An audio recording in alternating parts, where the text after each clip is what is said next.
Hi, my name is Nancy Gahan, and we're in Historic Pullman on the south side of Chicago. It's the place where I lived for decades, where I raised my 3 children, and the neighborhood that I love. Every Saturday morning, I volunteer at our visitor center, which is run by the nonprofit Historic Pullman Foundation. It's a great way to spend a Saturday morning and a good chance to meet the hundreds of tourists that descend on our neighborhood every year. Historic Pullman Visitor Center. The HPF stands for the Historic Pullman Foundation, and they used to own the Hotel Florence. The Hotel Florence is the crowning jewel of Pullman. It was built in 1881, and it was named in honor of George M. Pullman's daughter, Florence. My favorite memory of the hotel was when we used to put on the murder mystery dinners. At that time, the Historic Pullman Foundation owned the Hotel Florence, which was outfitted with a small restaurant. They had quarterly Victorian dinners to help them raise money to maintain the hotel. However, the summer dinner was not always sold out. That's when we came up with the idea for something creative, a murder mystery dinner. My friend Marilyn Key Ross and I, several years ago, went to a murder mystery dinner, and we had a really great time. And it dawned on us, that would be a great way to raise money for the hotel. So a few of us got together. My main collaborator was Marilyn Key Ross and her son Nino. And the 3 of us sat down and we thought, geez, where do we start? And we thought, well, we got to get a script. Then it dawned on us that we were all amateurs. I mean, we're always very aware of that fact. Ham bones maybe, but definitely amateurs. First on the agenda, the script. We wanted to have something comical, timely, and entertaining. We knew that we couldn't memorize lines. That meant that we had to improvise, but we still wanted to outline the plot that people could recognize. One year we did a spoof on the Olympic feud between Nancy Kerrigan and Tonya Harding. Another year we did a spoof on Tony and Tina's wedding and even added a funeral to it with a real casket donated by a local funeral parlor. And then another year we did a take on the musical Evita. Now, as far as casting went, there were several people that we were close to that were devoted to the hotel. They volunteered all the time. So we thought, well, they're outgoing enough, basically ham bones. So we asked them to join us. First pick was Tom McMahon, who played our local detective, cop, and donut aficionado.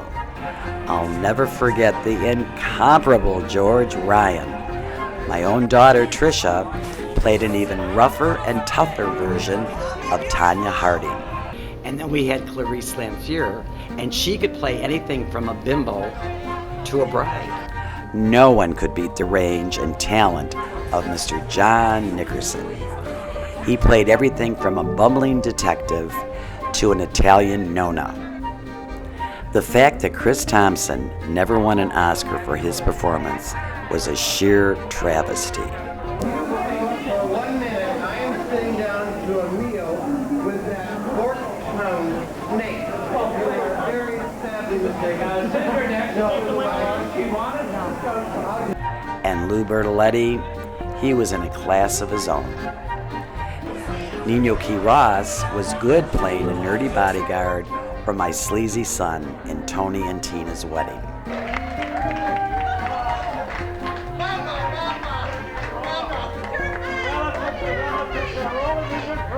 Ben Kokolowski could play a cad, a bandito, and even a sleazy boyfriend without even breaking a sweat.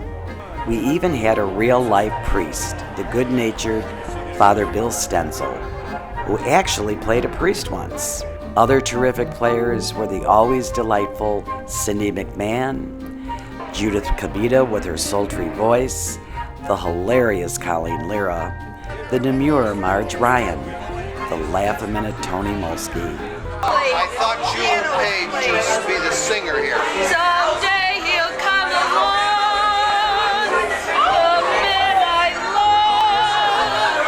wacky Debbie Bertoletti, the singing sensation Lisa Marizzi, and her cute as a button accompanist Sheila Bertoletti. Of course, for every single one of them, I had to be the star. I mean, that was a given. And I had a cousin that was an excellent seamstress, and she used to make these outlandish costumes. Yeah, the first murder mystery, I played a character. It was a combination of Luella Parsons and Hedda Hopper.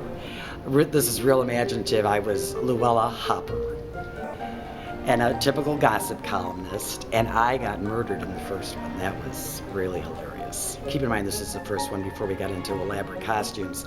So I wore a suit, and then I had a black hat that I sewed a veil onto.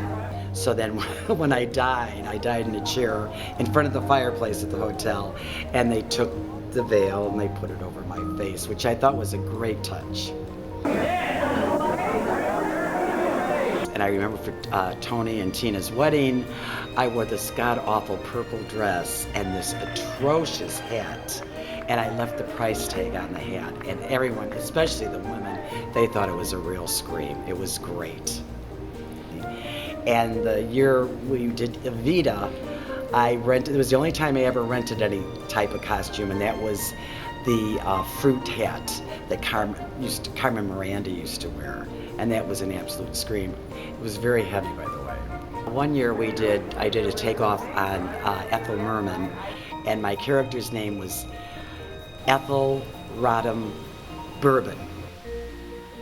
And I actually made an entrance that night. I came down the stairs and we had Ethel singing Everything's Coming Up Roses. And not to brag, but everyone just thought it was hilarious. And I had this red long dress on, and my cousin made me a coat, a black coat with these little stars all over it. Like I had to tell people I was a star, right?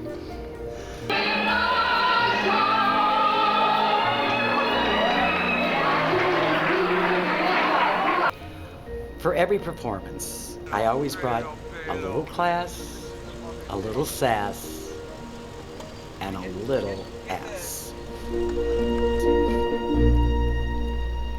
You know, we never had to worry about the food. The meals were always delicious at these dinners, and we had beautiful table decorations. It was just wonderful, and that was thanks to the restaurant manager, Billy Shigoris. She was just fabulous. Another behind-the-scenes person was our tour guide, Bill Kirshner, because several of the people that would come to the dinners had never been to the hotel. So he would just give these magnificent tours. You know, it's funny thinking back how many people we brought to Pullman. I mean, it's not real easy to get people to come to the south side of Chicago. And I was always really, really proud of that. You know, looking back, it's just, I know it sounds nostalgic and everything, but the place was so alive at that time. I know it sounds corny, but just to see people participating like that and laughing, it was just a sight to behold. Let's go.